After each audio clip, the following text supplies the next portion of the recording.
What's up, you guys, and welcome back. It's Sammy from FandomVerse Comics, back with more DC Comics to talk about. So I do have a #1 that's coming out this week. I have 2 key comics to collect this week, a couple fun ones, and then later I want to dive into Future State as well. So stay tuned.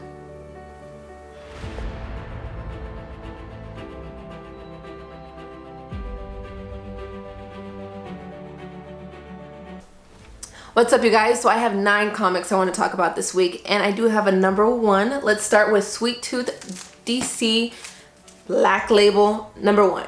So this is basically a remake of the previous Sweet Tooth that came out in 2009, but that was with Vertigo then, now with DC. So it's Sweet Tooth Returns.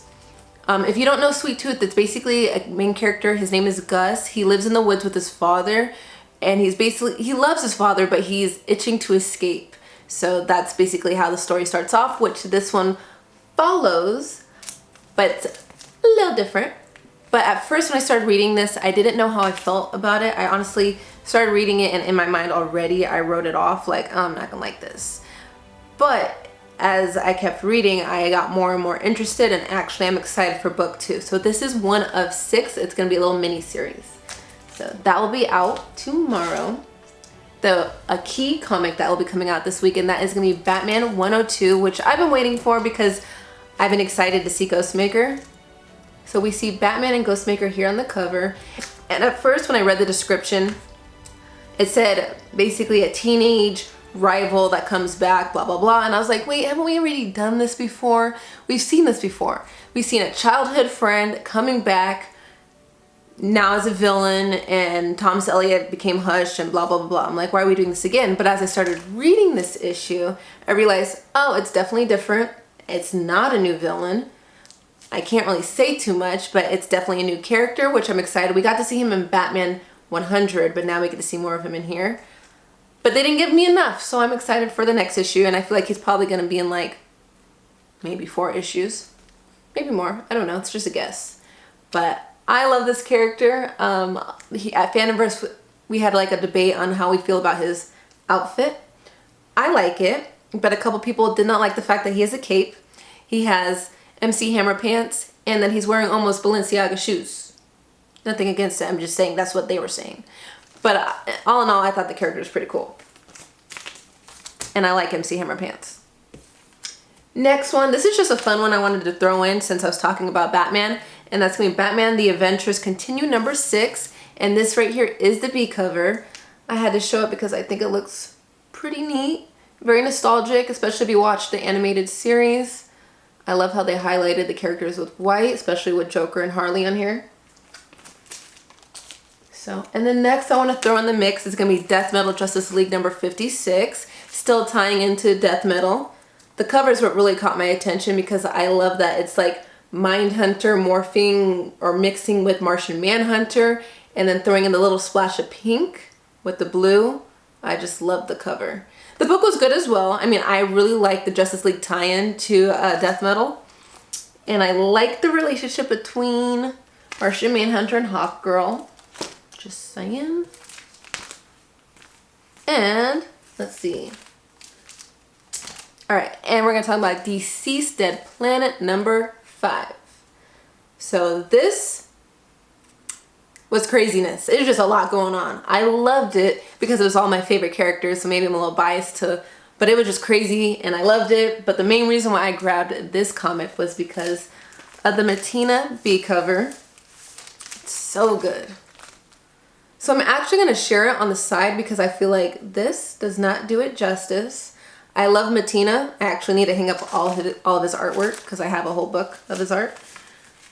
But yes, that was a lot of craziness.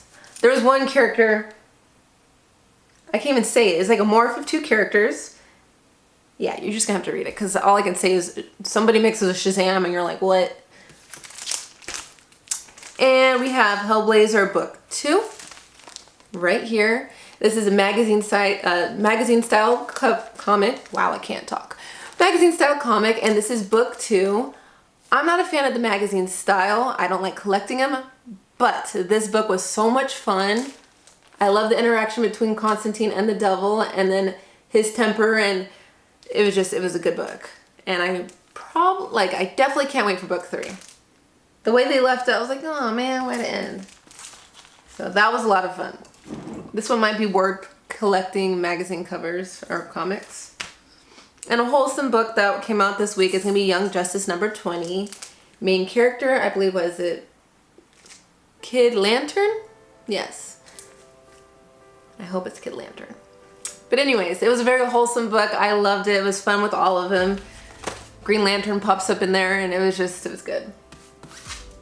And another key one this week for DC, and that's gonna be the Dark Multiverse Batman Hush. And I love everything Hush. So if you've read Hush, you know the bad guy is Hush, but who is Thomas Elliot, which is a childhood friend of Bruce Wayne. But Thomas Elliot he starts blaming Bruce Wayne for all the negative things that started happening in his life and became into a villain. So this is like flipped. This is basically Bruce Wayne now taking all the blame out on Thomas Elliot. So everybody knows the Dark Multiverse is when things are just twisted and completely flipped, and I loved how they tied in the Joker in here. So one to grab. It's a little bit thicker, so you get a good amount to read, and I loved it. So that's it with all the comics I want to talk about this week for DC, but please stay tuned because I have another video coming with all the Marvel and literally everything else, and there's a lot to talk about. But before I end this video, let's talk about Future State. I've talked about it before, but I'm gonna say it again. Future State's gonna be going on for 2 months next year, starting the beginning of next year. And the reason why I feel a type of way is because while that's going on, which all the comics are taking place in the future, we have new characters, new things, new stories, our normal storylines will be shut down for 2 months. We won't have our normal Batman, we won't have our normal really anything for 2 months. So that's why I feel a type of way. So this could be an amazing thing, or it could be completely terrible. So I don't know, we will have to see. But anyways, you guys, that's it for today. Stay tuned, do that social media thing where you like, share, subscribe, and follow, and I will see you guys next time.